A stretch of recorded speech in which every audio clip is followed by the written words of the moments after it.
Hey guys, welcome back to another This Is Soul Skate Shop YouTube channel. This is a series called Behind the Brand, and we already did one actually with Matthias for Powerslide, so check that one out. And we have a couple on our YouTube channel. The goal is to do a Behind the Brand series for at least all the boot companies to let you learn a little bit about the history of those brands and the development and all the phases they went through, all the marketing aspects. So this is Matthias Knol, and he's the owner of USD Skates. And this is Eugen Enin, he's the team manager of USD Skates. Yeah, we're just gonna tell you the story behind the brand. So I guess, guys, how did it start? And how did it start is a short, make it shortcut. Make it short, 2 minutes. No, it was 96, 94, we started up with Powerslide, and it was 95, 96. So we all were distributing, I guess, 50 brands from America, all in aggressive, mainly, focused from Senate, 976, Pawn, Slam, what else on the hardcore, Fiction, all the wheel brands we had, Medium and stuff like this. So basically we said, it's all going good. And I was a speed skater, but I enjoyed the aggressive industry actually a lot. So we said, we really need a skate. And back then, Tribe, which was a mother company of Senate, and then Hyper was a mother company of Tribe. They had all the cool brands with Senate, 976 and Medium and all these, Color Theory and some others. So they were supposed to make a skate, and Brooke was really pushing it, and the other guys like Ollie also wanted to do it. So they actually started some advertisement already for a company called Empire Skate. They had adverts in Daily Bread. But then the main boss didn't want to do it because he didn't want to risk his OEM business for the wheels with Roaches, Rollerblade, and all the main guys. That's why they never did it. So that's when we started out and came out and said, hey, let's do something with USD. And, it was, upside down. And the first one was basically, the demo class, which was open mold. I guess some people recognize it. It's like a still used mold. It's a nice skate. We made our own cuff, with USD logo. Had already the USD boot tag on it. But yeah, it was basically a replaceable sole plate and extra grind plates here. So that was a demo class, was the first one. But, that was just the start because the demand was there. So we got it done, basically an open mold with some own parts and get it done. And from them, we said, upside down because we wanted to turn the industry a little bit upside down. But the whole idea behind it was coming out with this, but then working on our own concept and talking to Shane. Shane was running Medium at this time, and Ollie was mainly running Senate. And so they said, let's get this a little bit together. And if we don't make a skate for Tribe, we would be down to help. So those guys actually came up with the first logo, like the Phoenix logo, which personally is still my favorite logo. And they battled it out between Shane and Ollie back and forth. And this is also when actually one German guy, Manuel Weschenbach, Manuel, and he also wanted to make a design for a skate himself. And I said, hey, let's get together. And he already had some drawings. And from this, actually, the Throne came out. And the Throne came out, it was supposed to be a complete skate, but with just one system. But the whole idea, because why we said we want to turn the industry upside down is because we wanted to be able to use a different brands and frames which were on the market, which at this time was not UFS, so it was not so easy. So there was Senate frames on the market, which we had a close relationship, and there was 50/50 on the market, basically, which were the two cool frame brands. So we said, we want to make basically a system where with some adapter plates, we could have the old system that was a Kaiser frame, but it has the same system as a Senate system. So Kaiser adopted the Senate system more or less because we were close to Senate. Yeah.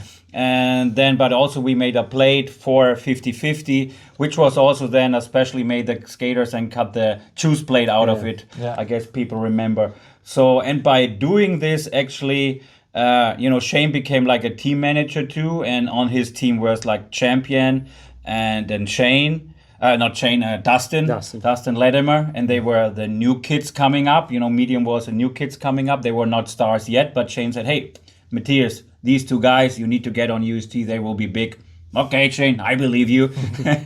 So yeah, he put it up, and then actually because we were cooperating with 50/50, Chess and Lawrence back then, they also were fond of supporting it because we were helping 50/50 for some exposure. So they on the team they also had John Julio, and at this time the industry was really going down hard, and then the companies cut a lot of people down. So basically, that's why we got what year Paddy. is that? That was like 98.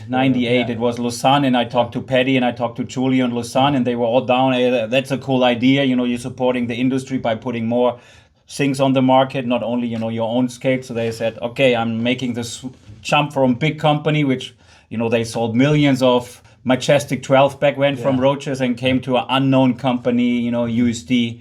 But they believed in the dream and vision that it's a company, for different brands and not only for one brand and coming together. So that was basically how it all started. And then the team was like, Champion, Dustin, Julio, and Paddy basically, and Arlo also at the beginning. So this was a first era, and Shane was like the team manager. He did like all the designs, and he did all the cool logos and everything. So that was the first thing basically. And then we had all the thrones, and then most of the people loved it. First we had a very narrow lacing, then we made it a little bit wider because then the area came up of the fat makers and stuff like this, and all wanted to have puffy skates, and so we cut it out, the lacing part in the mold, and made it more puffy. And then from this actually it went down to the next mold, the UFS Throne, which is as it says, it was the first UFS skate from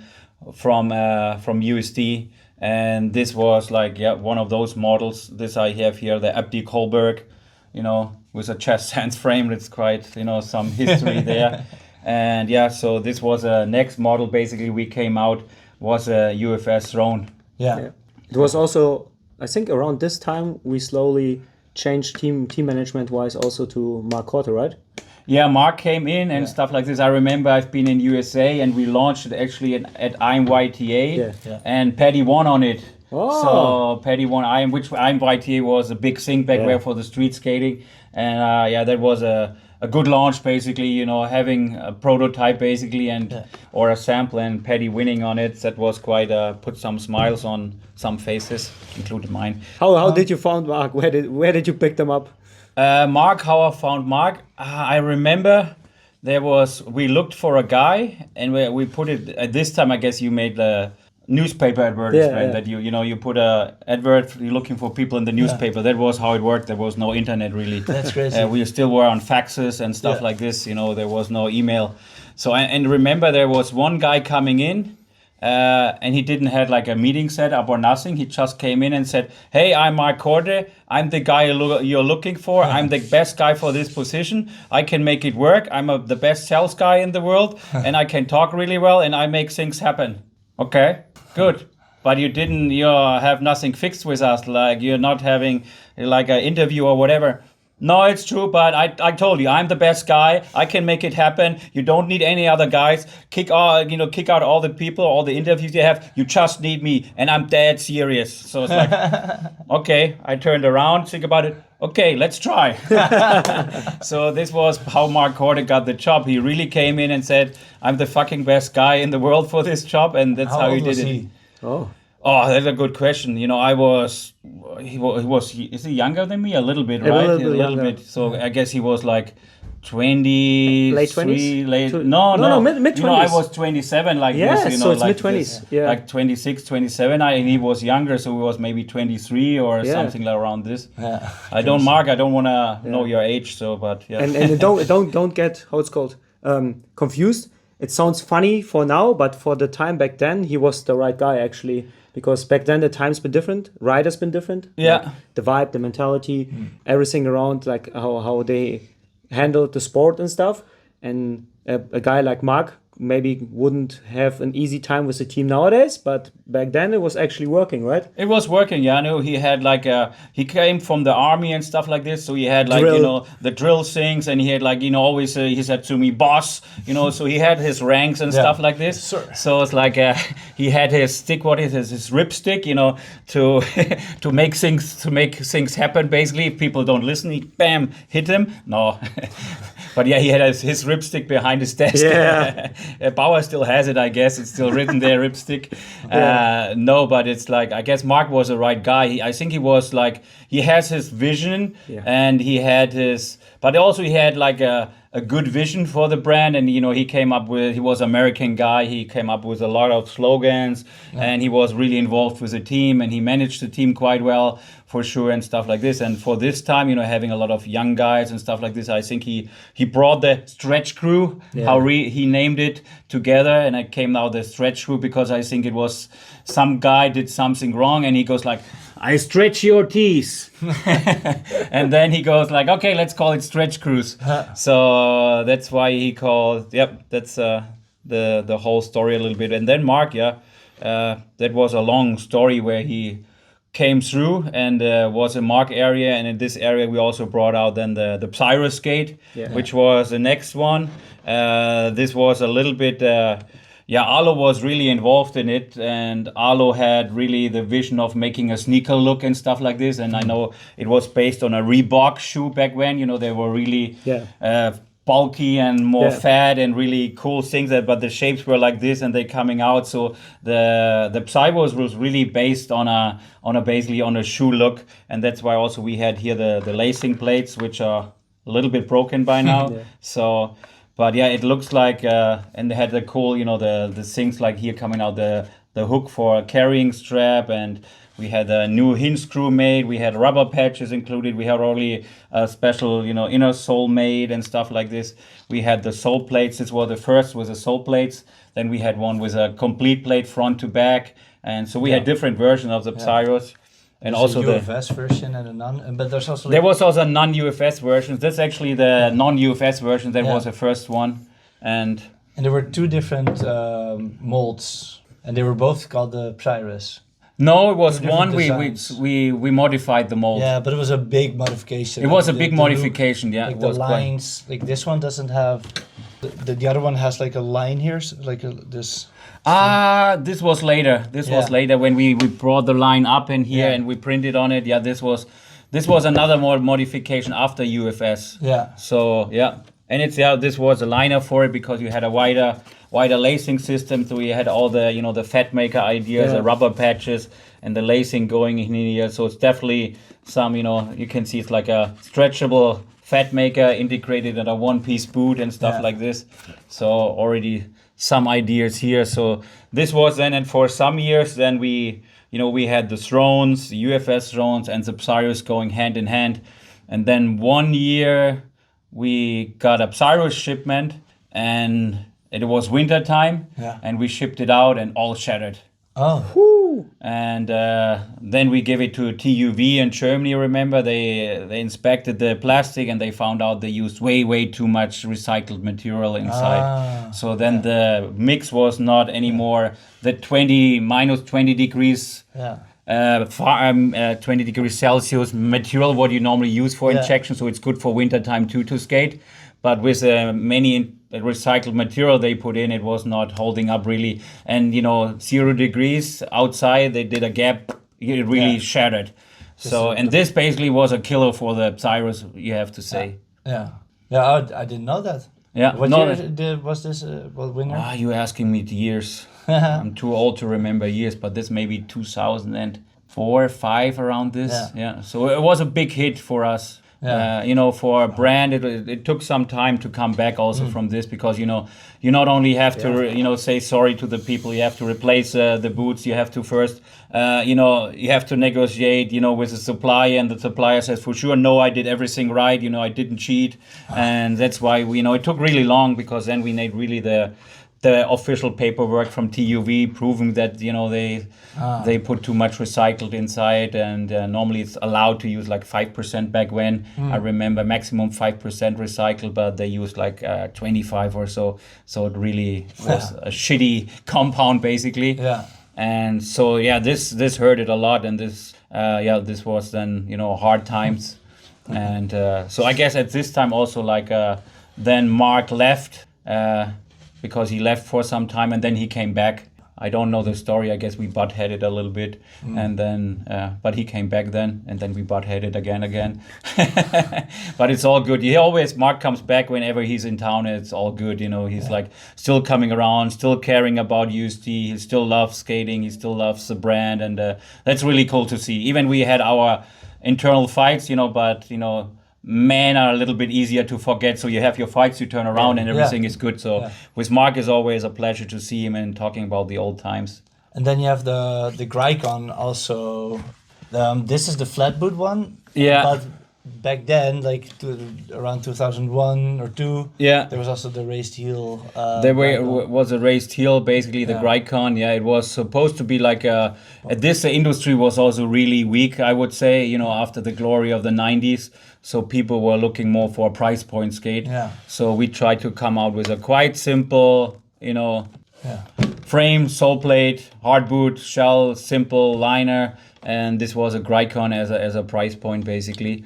And might be one of the longest skates in production, but with a lot of modifications. Yeah, because the Gricon then became the 7, which was, you know, then a flat boot, and then it was God's boot, and you know, still, that definitely was running, definitely had its run. No, that's for sure. You know, I guess everybody knows, you know, making a mold costs time and effort, so you always try to get the most out of the molds. And you know, even like the throne we tried to make long time, but you know, it's really hard. You know, when we make the thrones, and the base, you know, 25 years ago, the injection machines were even different, and the injection points were different.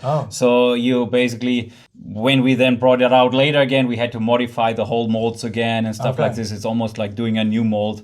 So it was, but that's a story for the mold. So you try to keep them alive and modify them to, you know, be attractive, not only for a few years, but, you know, keep it longer. But definitely a lot of the models, they had a long run, except like, you know, the legacy, I guess that was... was Mark Cordic still around? Mark Cordic still was around, Mark he was probably taking care of them when they're trying to design it here at Powerslide.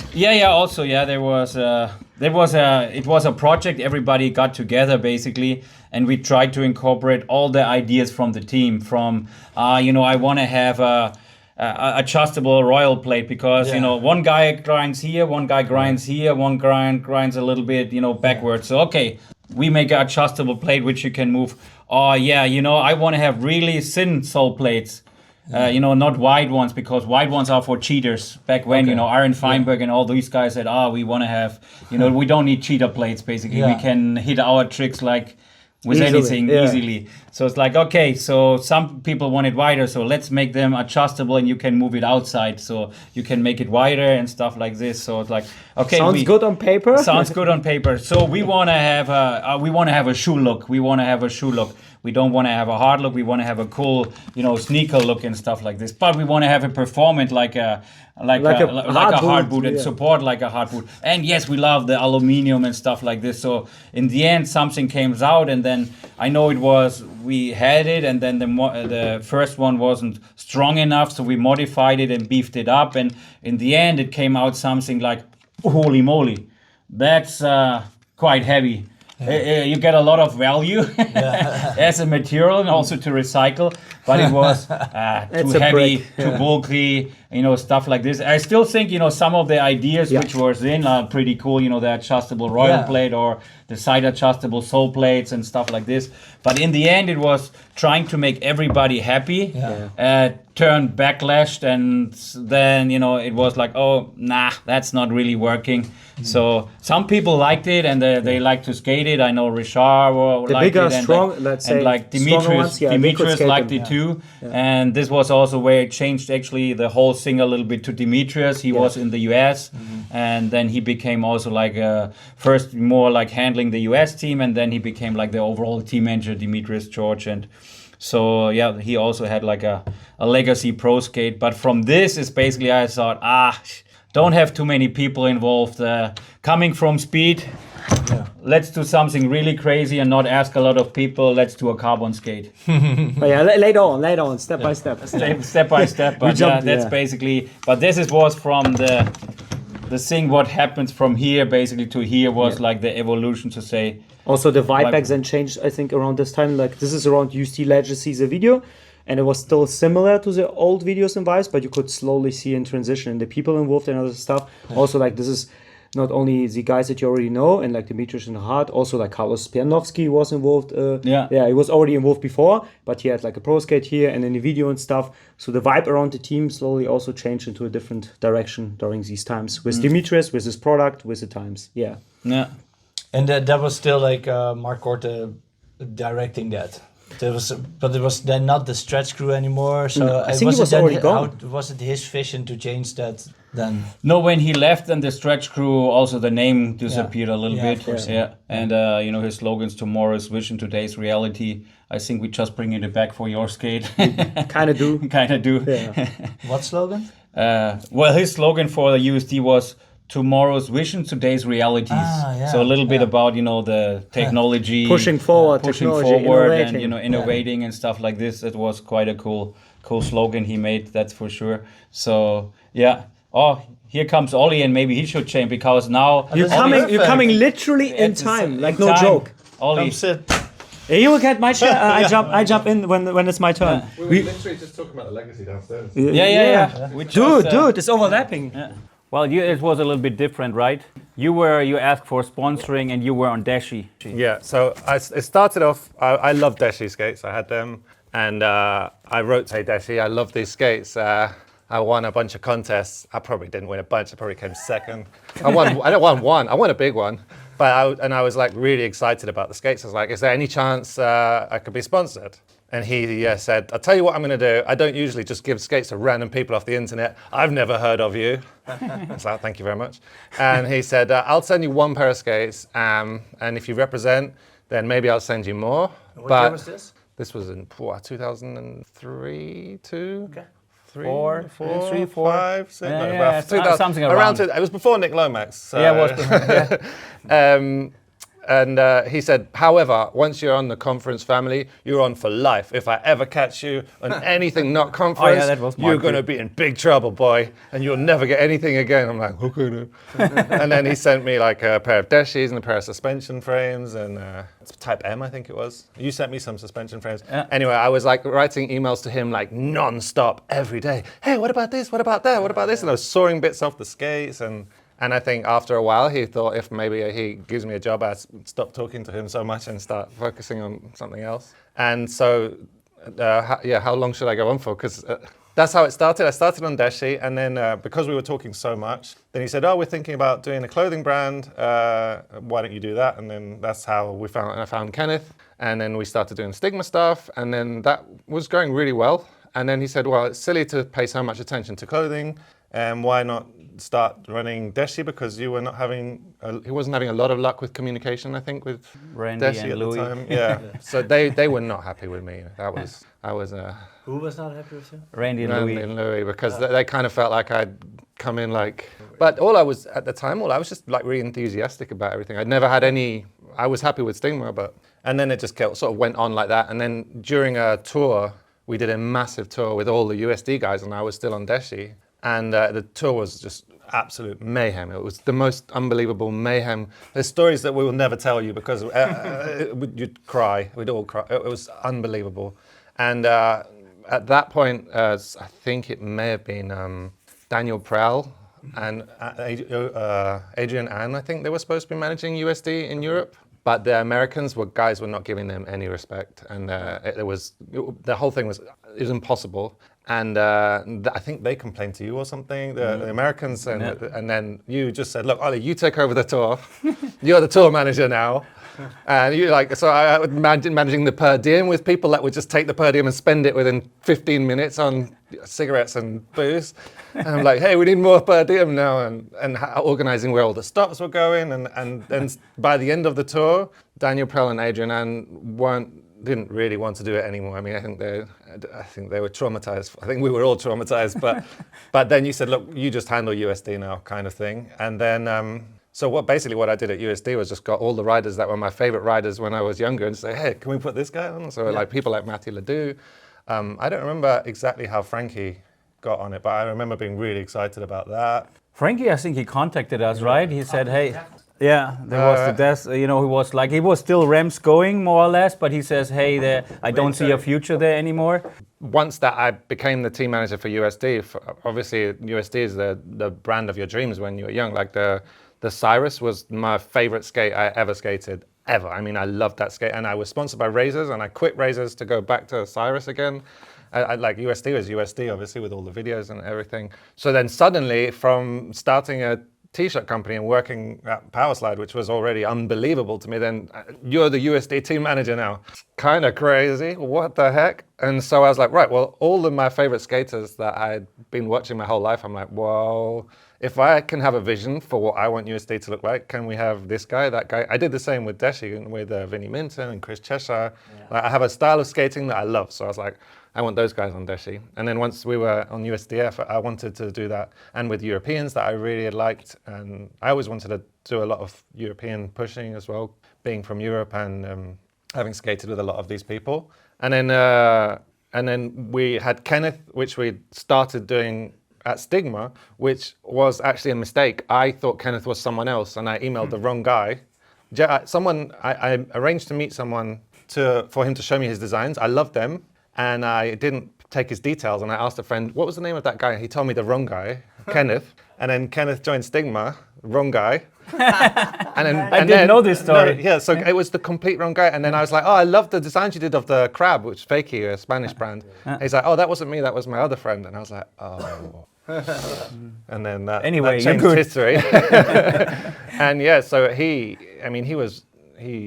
a brilliant designer, and he designed some very successful skates. I remember one of the first ones he designed was that gold and black team skate. Yeah, I remember it was like one of the best sellers, wasn't it? With the glass on the side, the cocktail glass on the side. Yeah. But yeah, and so, he was bringing a lot of color and a lot of passion into the brand as well. It was, how many years was that? Of that? That was. And so we're talking about skates as well, right? Yeah. So Nick Lomax? Yeah, but the story for the Realm is that it was not our mold. We didn't do it. It was the days when it was Glory, then it went down, and Fila was inside the market. And Fila had this aggressive mold called the Krusty, I guess. The Rusty and the Krusty. The Krusty. Fila is still on the market, but back then Fila did it by themselves. Yes, Fila. Yeah, now it's a license. It was for 1 year. They were selling it for quite cheap. The molds were in Italy, and they offered us for a pretty good price. And then I thought, okay, I'm taking it. But I didn't expect shipping molds from Italy to China would be easy. And then, it was not really fitting the injection machines in China really well. So we had to modify the molds again. And then it was not really perfectly fitting. It was an aluminum mold, not a steel mold, because aluminum is cheaper to make and stuff like this. So it's like a lot of things which when you're younger, you said, oh, it's a good deal. Then you know why it's a good deal in the after. But it was I liked the skate, actually, the look. It was like clean and simple, lightweight. It didn't have a super forward flex, but, it was always meant to be a price point skate for USD, and it did its job, I would say, for many years, and so it's part of the history of USD. So, but it was designed by Fila, and then we modified a little bit, made the sole plate a little bit wider, and gave like a little bit of things, and made the cuff a little bit softer for a little bit more flex. But it was always, if it's too soft, it was not as supportive enough. So it was not the perfect solution. But the mold is not high enough, so we never could touch a really cuff on it. So that's why there was one we made higher, but it was like the function was also not perfect, and it was ugly, I always thought ugly looking. It was amazing how thin and light the sole plate was for the time, because it was coming off Deshis, which were really chunky, and these were super thin, and I was always trying to adapt them, but they were quite narrow. But the backslide on these was amazing. I liked them. And they were quite comfortable, and they were quite light. The sevens, I remember that we had the Grycon, which was not considered a very high-end skate. No, it was an entry-level model. Entry-level skate, but the main problem was that the sole plate was in 2 pieces, right? And we designed the CH1 carbon sole plate, and I put my life and soul into that plate. I honestly still believe it's one of the best sole plates. I loved the CH1 sole plate. I mean, I did loads of videos about them, and I remember I was making them out of clay a bit and doing a bit of this, and I was like, you know, trying to make it so you could touch the side, but without the wheel touching, and like crease it in a little bit. Sorry, banging the microphone. But I wanted it to be not too deep, so it'd be perfect for backslides, perfect for royals. And then we had this skate, which was the Grycon, and we were like, well, the only bad thing about this skate really is the sole plate. Sole plate is like, it was locked in at the wrong place, wasn't it? It was right in. But I mean, really, it would have come from you, wouldn't it? Turning it into a flat boot. Yeah, we then we basically I guess adapted at the this CH. time we talked a lot. I guess we were a lot of daily emails back and forth. I remember I used to get really excited. Yeah, and I know. bidding. Like, I mean, So yeah, no, that was basically, I guess, what you had really good. Also the communication skills, and you know, we know communication is key. I just really enjoyed. I just enjoyed. Yeah, being you were a involved. young guy, but sometimes it works like Scotty would say. You know, pressure creates diamonds. So it's like Pressure creates what? diamonds. Yeah. I've never been called a diamond. I didn't do this. It was just in general. I'm falling apart. No, I guess you learned a lot from it, and then Well, definitely. I mean, you were also sending me to China to learn about all the things. So, I mean, it was a symbiotic relationship. And just, I mean, I've always loved hardware. When I was, before I was sponsored, I would never have a skate stock. When I had the Cyros, I went to a plastics factory and drew, I mean, I don't know anything about design, but I'd draw a sole plate and they'd make one, like a flat one. And then so it would be really fast plastic, so they're amazing for torque slides. And so I had 1 foot, I did that, and then also I put like a Razor's backslide plate on them, or I put TRS plates on my deshies, and then I'd cut one side out for one. And so all of this, being able to mess around with things that would actually be produced was so much fun, and different speeds. And I think you're a bit of a skate nerd like that, and A little bit. And I'm into messing around and chopping things up. So it was good fun. They'd like send me stuff, and I'd like go to the park and just be doing like angles, like, oh, the wheel's touching, oh, no, not good enough. Shave more off. No, and then it's like a step by step. It went Demetrius, right? Demetrius was a US team manager, more or less, helping out there. Yeah. And so then, I got, moved to Barcelona, and then we did the powerhouse thing, and then we all started using big wheels, and then I started having a lot more passion for doing something completely new and different, and people like you probably had a lot better communication then with newer people. I mean, Demetrius was always very enthusiastic, but you also had people like Richie, and I guess there was enough people, and Kenneth went more from a designer to more and more opinions, and Branding, marketing. and he's very, very strict with his opinions. And you get to a point where you stop feeling like what you're doing anymore is not really, at the beginning it was all exciting and playing with things and changing things and feeling like you were making the decisions. And then I started feeling like I was booking flights. It became a little bit less fun. And then we started skating on the big wheels, and then we just saw this massive potential for powerblading, which, a lot of people hated at the time. But I mean, I don't think anyone can deny that powerblading changed everything. Yeah. And you were basically the guy doing it, I mean, obviously, we were getting a lot of inspiration from you, from Richie, from Dustin. That everyone was inspiring this project, but I firmly believed that this is the future. And I had the website, and I had the Facebook groups for all the different countries, and then I think it's not that I lost love, but I just gained so much excitement about this whole big wheel movement that then it was like the perfect time to just sort of go, okay, maybe it's time that Demetrius or whoever starts, takes over, and I'm drifting off to my big wheel. Well, thank you for that. No worries, thank That's you. a good transition, I think, right? Yeah. No, I was. Or Cool. anything else you want to touch on, like product-wise, that you did to wrap it up? I can't really remember, because in the end there's so many people involved with... I think the Transformer was also in those days, right? Yeah, and also we didn't really touch on the carbon, because this is a funny story about the carbon. The carbon kind of came up, right? It was right in the middle of when I was starting out. Matthias was talking about this carbon skate, and you got a speed skate, and you Basically, you may I have made it UFS. We came off from this. We have a lot of skaters involved, and I said, I want to do a carbon skate, the opposite.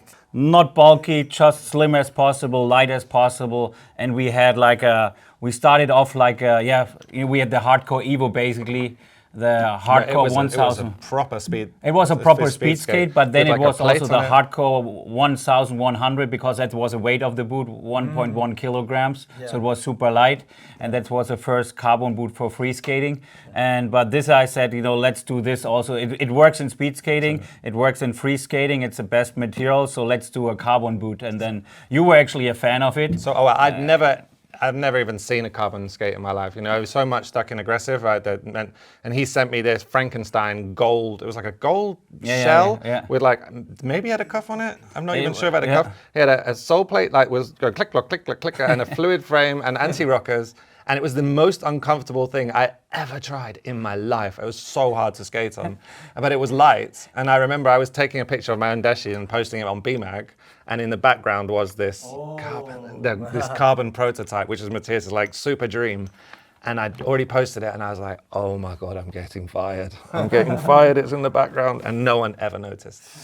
The first ever carbon USD sample was in But it was really just a speed skate I did by hand. I just cut off the speed mounting and made it flat and put a sole plate on it. That's why it was unstable, it was really a speed skate fit. I just wanted to give his opinion, as a speed skate fit. Yeah, it was the most uncomfortable thing. It was a really tight speed skate fit. What do you think? We should release this? I could barely walk around the room. It was sticking in everywhere. But it weighed nothing. Obviously now we know what carbon skates are like, but I mean, you're coming from a legacy to this skate that weighed, a quarter of the amount almost. So and from then we developed, did some new added padding, added a new cuff, adding different tongues and stuff like this. So it became then a deshi, we did the USD carbon. The carbon free. No, the Deshi CH1, which was a carbon hybrid, but it wasn't. There was no carbon in it, was there? There was more for the look. And it was also the time for Richie Eisler, and I think he did a lot for the brand, image-wise, because there was a total new look. It was also more skinny jeans era suddenly. Transforming from Sagona, Richard, and all these to Richie. That was a quite big step because I know some of the guys on the team weren't fond we put on Richie. Because Richie was this guy from Canada doing different things, and and being probably the back when the skater had to be cool, not doing a lot. Basically, there was no social media, so it's basically it was more showing up at an event and be cool, and then. And hang around with your homies, and it was quite toxic. It was quite toxic for a period, even though there were big celebrity names. I remember one Winter Clash, they all left Richie behind, and they went on the bus and left him, and he had to find a way to get to the Winter Clash from the hotel. But I mean, there was a lot of stuff like that on tour. I mean, obviously, the people are young and cool guys, and they don't they like their little circle. And then I think Richie brought a more. I mean, Eugen, you're very much in terms of a family and everyone supporting each other.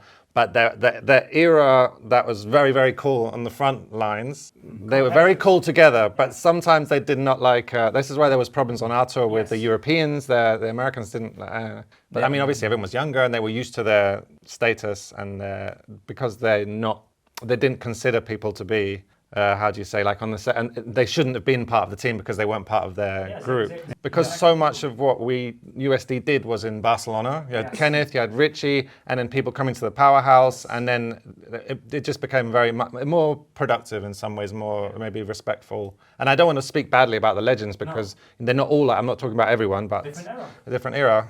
And so that was a big change. And the good thing is, I have to say, all the guys sometimes when I meet them, it's Richard, Dominic, or the Kelsos, they all said, "Oh, we were pretty big heads this time, and sorry for this and stuff like this." And I said, "Hey, I was a big head too. I excuse." So it's talking to the guys, it's really super nice. They said not everything was perfect then, and we did some stuff wrong, and but it's super cool with them. So it's really nice to.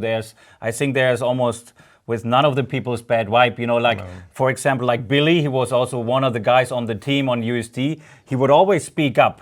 Yeah. He's none of the guys said, "Oh, Matthias," none of the guys complaining, but I want to complain. And he was always the guy, complaining about this and this and that. But, he always had his points. There's always the company point of view, the skater point of view, and the truth is somewhere in between, as we all know. And so he was always the one who speak up, and the other was talking behind the back. So that's why I always appreciated Billy. And then when he contacted me about the Mesmer stuff, he goes, okay, let's do it. Even we were not the biggest buddies back then with USD, but we always appreciated and respected everybody a lot. So that was a cool thing. But definitely there was a transition period back then, and bringing Richie on was not an easy move for the brand or for the team either. But he brought definitely a cool vibe to it, and they proved the point. How active he was for many years, what he put out and stuff like this. So he paid his dues definitely to the brand and for everything. Anything you want to add before handing over the stick? Long live USD. Yeah. Cool. And then Demetrius George got the stick. How did that happen? Well, it was like you said, it's like a moving in, slowing in. He took more responsibility and stuff like this. And he was always like a very energetic, dynamic guy, that always, did his stuff. And strong character, and, were pulling the guys with him, especially the US guys and stuff like this.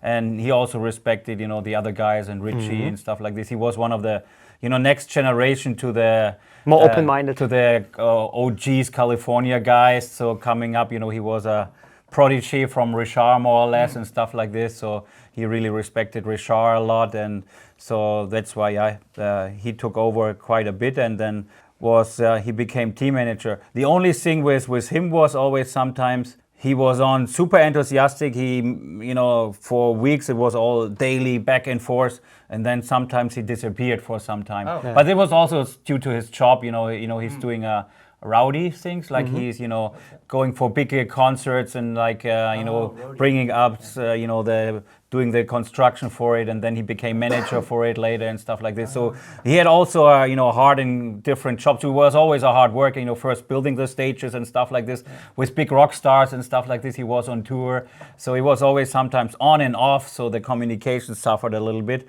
And this why like Eugen made an internship in here at Powerslide, and then step by step he kind of moved in. Yeah, it's like we said, like with Demetrius, step by step taking over small tasks and it adding up, and then in the end you're watching back like, oh, actually I could call myself now the team manager. So I helped around in the beginning in the transition period when Ollie was less involved. Demetrius obviously was still helping with the US market, but I helped with the remaining stuff. So if we had like European tasks and like team organization stuff, helping booking a flight, a bit of social media stuff, because back then nobody was focused on Instagram.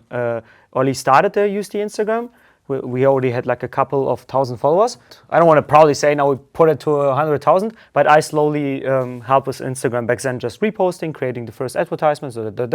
Nowadays it's a lot, obviously, of action repost stuff. We try to refocus on products, but I helped a lot with social media and helped a bit with Facebook, but back then we had a proper manager for this.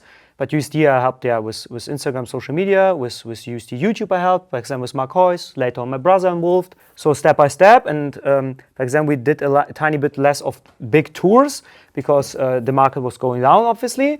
But we still had at least one big tour every year, like with the big names, because it was also around the time when Frankie jumped over. So I am as a young AM rider back then, helped writing, booking and organizing teams and tours. Frankie Morales, Chris Farmer, Montreal Livingston, Richie Iser and Nick Lomax. And you can imagine I was quite nervous. I was sitting like, ah. This was right around the time, like Matthias said, when Demetrius had like an off-season thingy where he did less for Powerslide.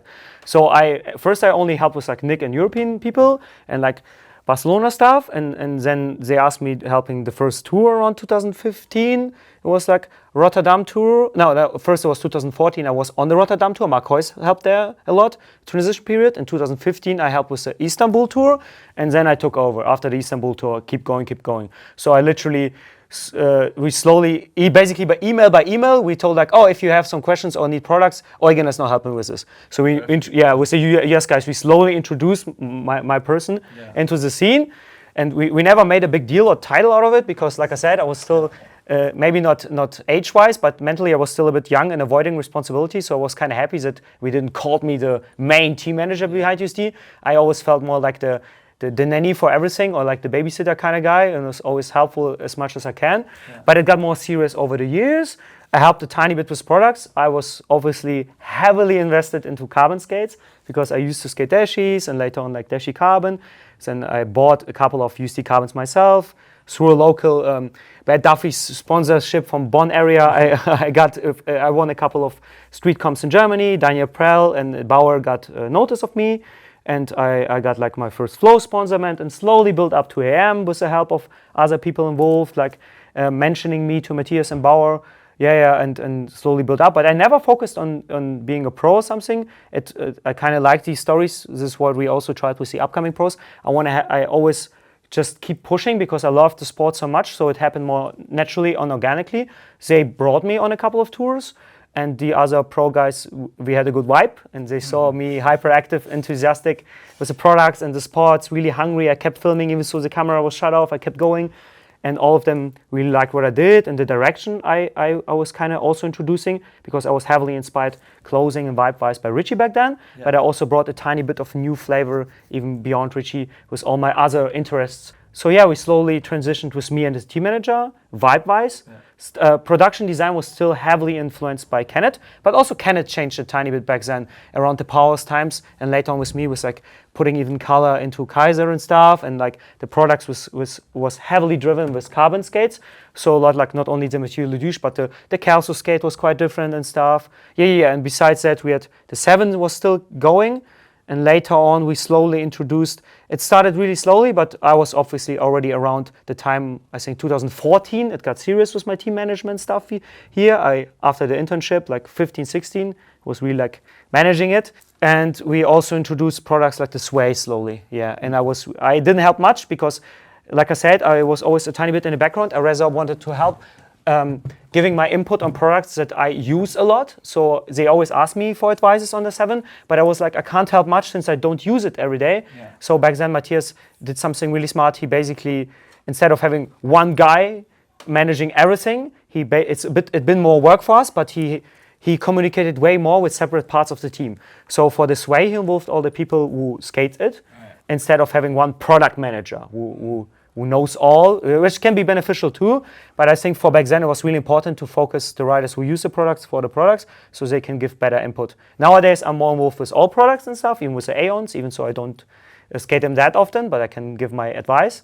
But back then, it was more separated. But like we said, over the years, it's slowly like pinned up to a more focused management direction. And later on, we also, once we introduced new concepts for like incentive processes, Sam Crofts got finally more involved after his wilder AM skater years. He slowly got more focused on like the corporate sides and stuff and sales. And he also helped me a lot with team managing, because at that time, we slowly transitioned in the American market also. A couple of American pros faded out. Some worked good, some worked a bit bad. And Sam helped a lot with this. I'm still thankful for him. Because sometimes it's not that easy. And like I said, I used to be a really shy and avoidant person. I've not been who is a fan of conflict, but I had a hard time with the conflicts and solving them. Now it's a bit easier. And Sam helped me a lot with this, because Sam already back then was a strong character. He could handle, let's say, harder discussions. So he helped a lot with the market back then for at least 5 years, between 2017 to 2020, 21, something like this. Yes, Sam helped me with team management. And Matthias, obviously, I always want to have him involved. I don't want to do it all on my own, because I'm really not like relying on everything on Matthias, but I just want to have his influence and experience, because it's so useful. He knows the team for way longer. I'm helping now for 10 years, but still, it's 10 years compared to soon 30 years is nothing. And having his experience is priceless. It's really, really important to me. So yeah, and it slowly developed. Then this way, the carbons kept going for a while. What else? The most important thing. I think the Aeon, you can tell more, because it's heavily also Kenneth driven, right? Well, I was trying it. I was throwing the ideas out before internally, some years before Mark. Yeah. Because Mark, he was a filmer, and but he was also a nerd, or is still a nerd. He's a big nerd, product nerd, yeah. For grooves and everything and stuff like this. So I was throwing out. Because, in speed skating and whatever, in other segments, we had like the idea and the stuff of unibody. Yeah. So I said, what if we do a unibody skate in aggressive? So I was throwing it out, the idea, and I got backlashed. So For 1 year it disappeared basically the idea more or less because they said, no, you cannot go against UFS.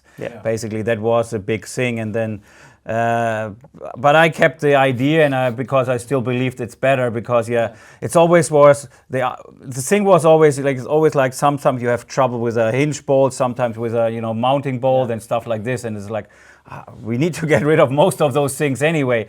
So, and then the thing was also, we wanted to make it lighter, lower, better, and cannot do it if you have, all separate parts, because then you can make everything thinner, but then it's more fragile, it breaks more and stuff like this. So that's why I kept on going and said the unibody thing, it's good. And finally, like Mark was saying, okay, let's give it a try, but it's really hard. Yes. And then Kenneth was also down, and he designed, like with our 3D designers back in house, he designed the Aeons.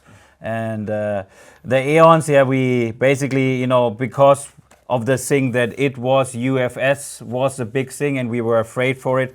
So we said, let's give the Aeons also more options.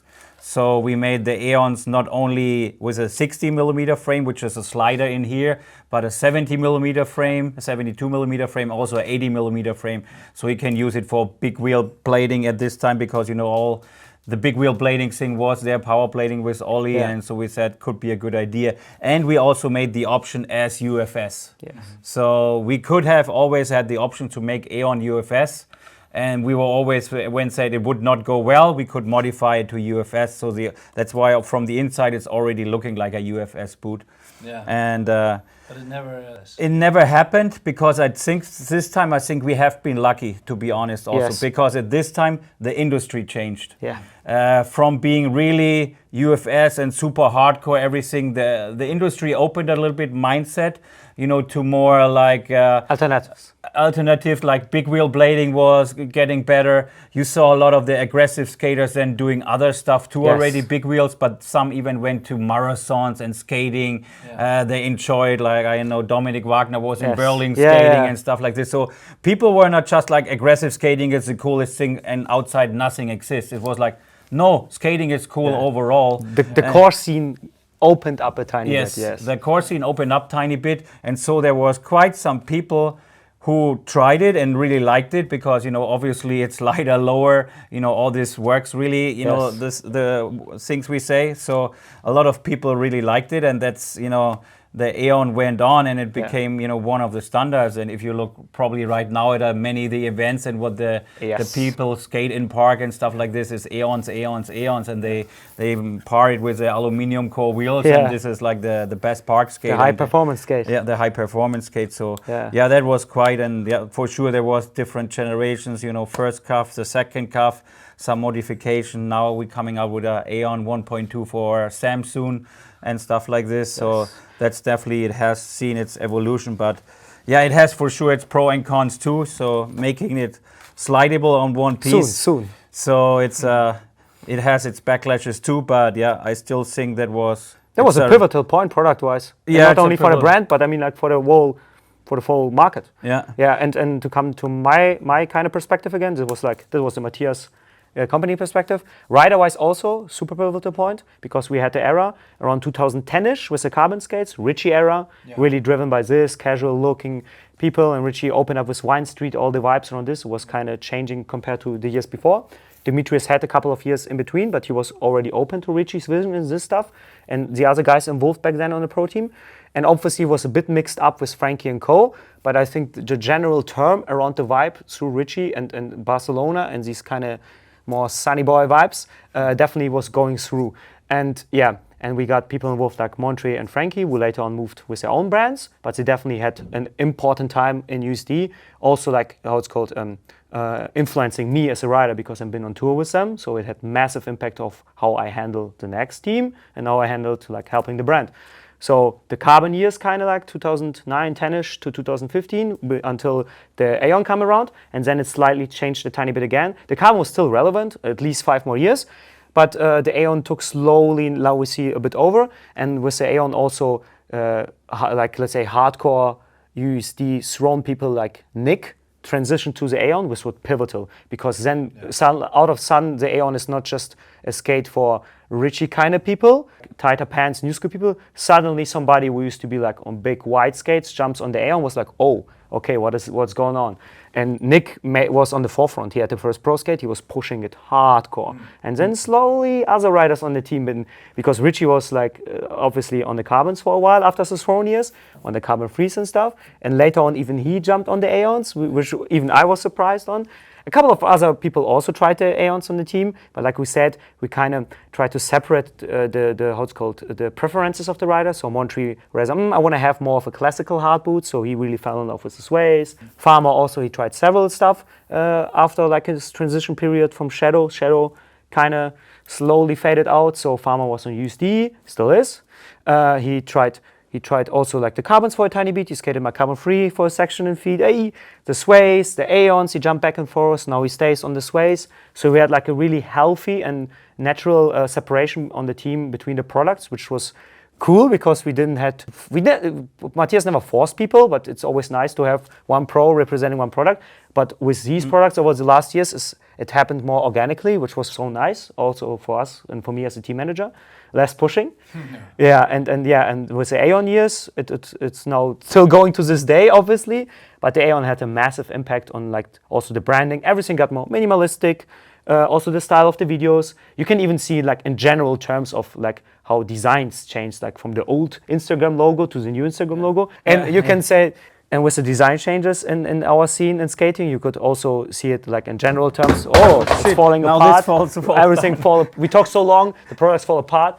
You could see it in general terms, like in like design with like Instagram, how the logo changed over the years. You could also see it in skating, and like I wouldn't say the Aeon had this influence, but the Aeon definitely had part of the influence, and other brands got more minimalistic, less skin, less less lines. Less parts, one-piece sole plates. Everybody was slowly, like in the beginning, meh, but then they kind of joined the direction. Maybe not the unibody, but it definitely had a massive impact. The funny thing I had during these days here, I had like 3 people from different countries saying that the Aeon actually had a massive impact on the local scene. Because with the Aeons, when we actually made the smaller sizes, finally you had little kids having a cool skate. Which is very light and easy to skate on. That's why they say in all these countries, instead of the transformer and adjustable and heavy kid skate, you had a very light skate, which is really performance for all the young kids starting up. And this is all helping. And they said a lot of the kids now dominating in park, they grew up on the Aeons and they will never change because they love the Aeons. And so it's like, if you look at the, Nicoli or, Anna Julia or, all these, or the Danilo, stuff like this, they all grew up from French kids and our stuff. French kids, they all grew up from the very small, Aeons to the, bigger shells. And they always, and they all said, in a lot of different countries, they said, oh, that was a crucial thing actually to get more kids in and keep the kids, because finally I had a good low weight. You can grow with the skate. You can grow with the skate. So I didn't see it like this way either. Yeah, I mean, but there's a lot. If you look out how many people are on Aeons right now, there's some truth inside it. Yes. And it's all the younger generation. In Japan. Yes. All these Korea and stuff, and everywhere. Poland. So it's it really made an influence on the younger skater a lot. Yeah. So and besides, definitely. And besides the Aeons, we always had like, I wouldn't say side projects, but I kind of learned things from Matthias over the years, which are really important for my development as a human being, obviously, like never burn bridges, but also like never let products fully die without checking if there's still some potential left. So after I had my carbon pro skate, which took a while to sell because I never had a good timing back then. So my carbon skate was a bit ahead of time, was like way too minimalistic. The carbon free skate I had. The gray one? No, the black one with like Adidas Y3 rubber pieces in front, high fashion design stuff. Was a bit too ahead. Now people love it. During COVID, everybody was asking for it, but back then it was hard to sell it. And so I was for a while on those skates on carbons, and I already saw with the Aeons and everything take over that the interest on carbons got a bit less. Obviously, there have been still people on the carbons like Carlos Bernal and co. But it got less and less. Even Carlos jumped on his ways and stuff. And I was at the point where Matthias like, Eugen, you're already skating the skate for several years. We still got some stock, but you want to have another pro skate. And I didn't want it to take away Carlos' place back then, because I asked like, who else working on a carbon skate? Carlos right now. I'm like, if I know working on one, I don't want to take away space, and if we drop both one skate, it will take again forever. It's like, what options do you have? Matthias was smiling because I'm not a big fan of hard boost. He's like, you can have a Sway or Aeon. It's like, shut up, guys. And like, what else? And everybody was laughing even more. Like, maybe you want to have a Shadow, because back then Shadow was fading out even more. They slowly introduced the Shadows already under USD before I tried it. But it worked, but it was definitely hard. We only have like this one here. The DL Dustin. DL, but this is already like old generation reintroduced. Yeah. But back then, like, they introduced the Shadows, kind of changed a tiny bit. Obviously, a bit price driven with no shock pad and Eclipse liner. So a couple improvements, but a couple decreases. So it's reasonable price. So still keep it alive under USD. And I watched it from the outside. I did a promo for the Shadows, and it was okay. I kind of enjoyed the Eclipse liner, but I was already a tiny bit sad because I also grew up with Shadows when I was younger. Before my Dash years, I skated a long time Shadows. So I felt like, what if I choose the Shadow? And they smiled, but also like, for real, Eugen? And I was like, and I kind of felt like sometimes if somebody's like saying, I get really competitive in a weird way, not about people. Like if you tell me you can't do it, I'm like, oh, wait for it. I was like, oh, so I could to take the Shadow, and I took it as a chance, like, give me a chance. It was also kind of a time in my life where I redirected my vision in skating in general a tiny bit, in like what tricks I want to do, like editing-wise, spot selection-wise and stuff. I got more creative, and I wanted to introduce these kind of ideas also to the general team with new riders later on with Wietzmann and co. And I felt like, I think it's the right time, because I also had an ankle injury back then, and obviously a Sway on Aeon would have been better, would have been more stable, but I wanted to have the luxury of still having a good side flex, but having a higher padding to reduce the forward flex back then, because I had, it's another story, some ankle issues. So the Shadow would be perfect. The old cuff, a lot of side flex, but with a high padding, Eclipse liner, super tight, this thingy, and I had like a long bridge, less forward flex. So I was like, you know what, give me a chance. And as usual, I overdid it. The developing process of my first Shadow Pro Skate took longer than a year. But I ended up being really happy that we could make the Eclipse liner with some improvement, shock pad, and reintroducing of older stuff and newer stuff actually improve my experience even to back then with the Shadows. So we brought back Shadow kind of even stronger under USD. I did another Pro Skate. We kept it alive. The old Shadow community kind of came back because we have new products. And now it's quite healthy. Obviously not the biggest, but we have a strong niche in skate in aggressive skating in general now, with the Shadow community still being alive with new products. Yeah, and obviously we also brought like some anniversary skates. And when we asked Latimer, instead of, because the anniversary project under USD was more like driven by Aeons and Sways, obviously. But Dustin was like, you know what? I want to have a Shadow as my, because you now have the Cyros, the Shadows under USD, can I have a Shadow as my university skate? So we, instead of only having the new school Shadows with the Eclipse liner and the new plate, we also brought back the OG kind of foot wrap inspired Shadows also. And now for the next year, I don't want to spoil it too much, there will be some even more improvements, some new hybrid versions of the 2.0 Shadow with like kind of a balance between the foot wrap, which was way too floppy, but also the Eclipse liner, which is a bit too stiff for a few people. So yeah, a lot of exciting things also coming with this product. And yeah, now time passed, I've been a while on those, and I saw a pattern coming, which I recognized back then with the Shadow, also with carbon skates. Because since I got off the carbon skates around 2020, and Carlos Bernal got off the carbon skates a while ago, not a lot of people skated the carbon skates because USD was heavily driven by Aeons and also the vibe around the Aeons. I brought some new vibe with my project like Shadow Chronicles and Concrete Circus. But obviously I'm only one rider and only a few people besides me skate Shadows. It was only part of USD. It didn't change the whole vibe around USD. And this was so, we had this pivotal moments of like, oh, we have the Shadow that's going down. Maybe good time for me to come back in and maybe try again to bring some new life into this product. And we had a lot of exciting innovations around the board of power slides that I could use, like the ACT fit, the Soul Frame and co. I was like, oh, this is everything I always hoped and asked for the Shadow for 10 plus years. Ollie had a bit wider feet. He was always complaining we need to make the speed skate fit wider. It's only, people need to understand it's only a few people on a brand. Most of the current riders still have like a normal, normal fit. Only a few riders been only hoping for a bit wider fits. So yeah, I finally had the opportunity to rebrand and bring back the carbon skates now after 10 years. So I was like, you know what? We made it work with the Shadow. Let's try it now with the carbon. It's exciting.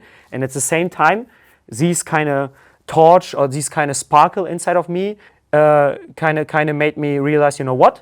a lot of stuff changed in the company. A lot of people left over the years. The general vibe in rollerblading changes. With the demographic change, the age, the general vibe in skating changed. The demographics changed. And it was time, like Matthias already hinted it several times to me, but obviously Matthias he always watches stuff from different perspective as a company owner, like how it's called, business driven, and also as a team manager and knowing the riders for years. It's hard to him for making harder calls with the team, who to throw out, who to get in. I can help since I'm a bit more inside and connected with the scene and traveling more and being in contact with the riders. But in the end of the day, it's still hard calls to make. So it took us years, but we slowly developed like a master plan. Back then still with Kenneth, who pushed really hard, but we've been not kind of ready. But we slowly, step by step, I also, like I said, over the years, took more responsibility in my hands and said, you know what, no, it's time to change. So we slowly made like a long-term master plan with upcoming riders that we really believe in, and you will see it the next month and years over the years, and riders that we are on good terms with, like offering them good options to fade out in grace instead of staying on the team forever and like being the last, how it's called, the fifth wheel on the car. So we introduce them the concepts, the ideas, the visions we have for the brand to bring in younger blood. And explain to him, like, we can add them, but if we don't create space, we end up... Anything you want to add before handing over the stick? With 20 pro skaters, barely anybody gets budget. We can't do tours. Nobody will be happy. It's hard. It would be rather better to have, let's say, a smaller team with like 5 people, where we have a strong image, strong characters, authentic personalities. We can create real icons again, and everybody like, you know what, you're right. So step by step, we had like big discussions with all the big pros in our team.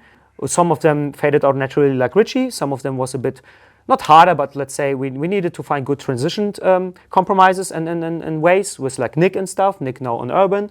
And like other people, I don't want to spoil it too much, but you will see. Even everybody have to go at one point. We don't have like, even when you're leaving, when you're leaving. Soon.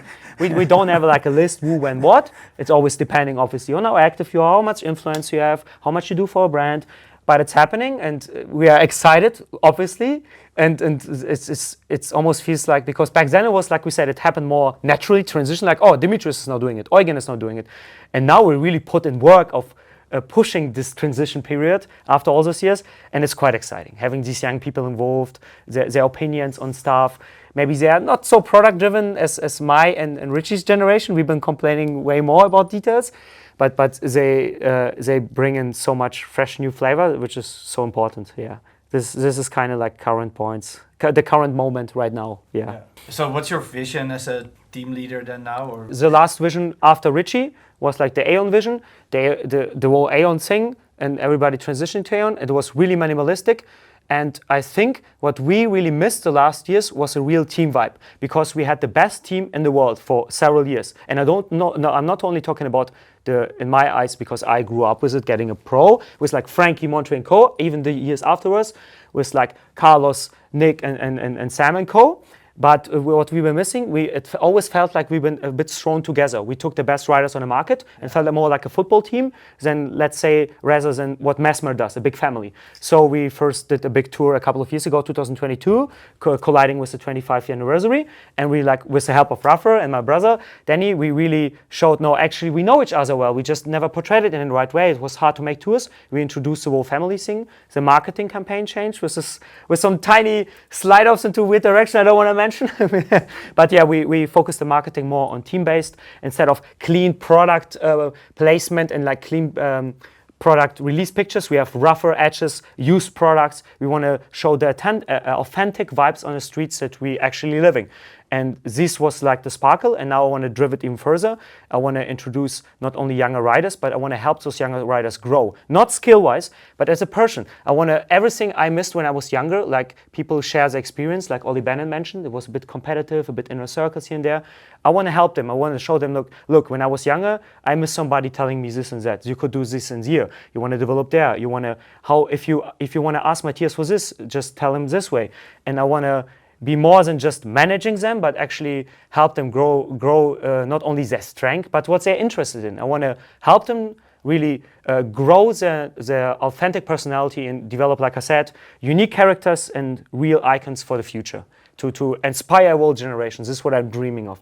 Not the golden days and new days. Let's bring it to the future. Do you want to add something to that? Well, he said it, I guess, in what we need in skating and all the brands, we need youth. Yes. And we definitely want to show with USD putting new, younger people on the team, under 18 pros and stuff like this, that you don't need to wait to 30 to be pro. Yes. Yeah. I guess that's what throws a lot of kids off. And we have a lot of countries where a lot of kids are super strong, and we are luckily with USD having a lot of good kids on the product, and so we want to take those and bring it to the next future. But I really believe we need a new generation of skaters. There's also like a pro junior skate coming.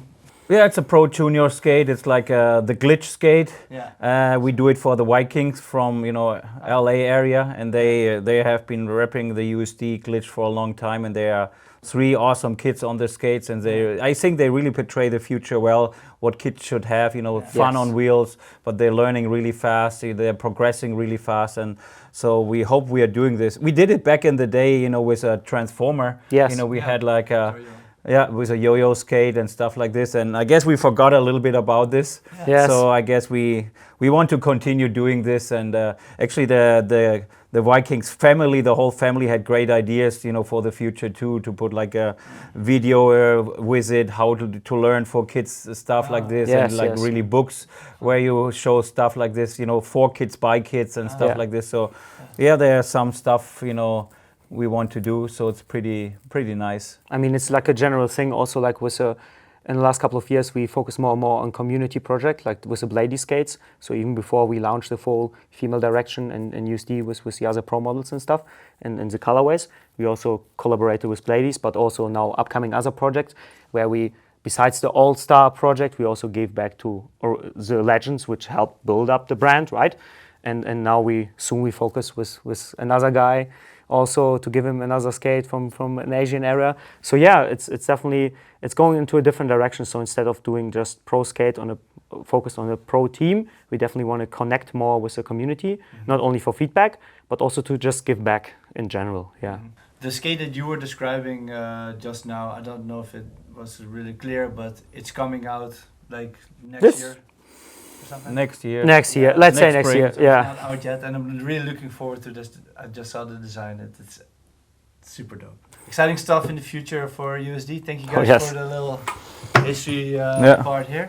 Well, little he did all the talking. Yeah, that's true. Yeah. Well, if you want to get some USD skates, of course, I'm the owner of This Is All Skate Shop, so go to thisisall.com. It would be my preference. We have 3 stores in Amsterdam. We have one in Antwerp, we have one, and in Berlin we have one. So if you want to try the USD skates, they're there for you to try them out, or on thisisall.com. So thank you guys, and Thank you for having us. See you See you Bye. later. Yep. Bye.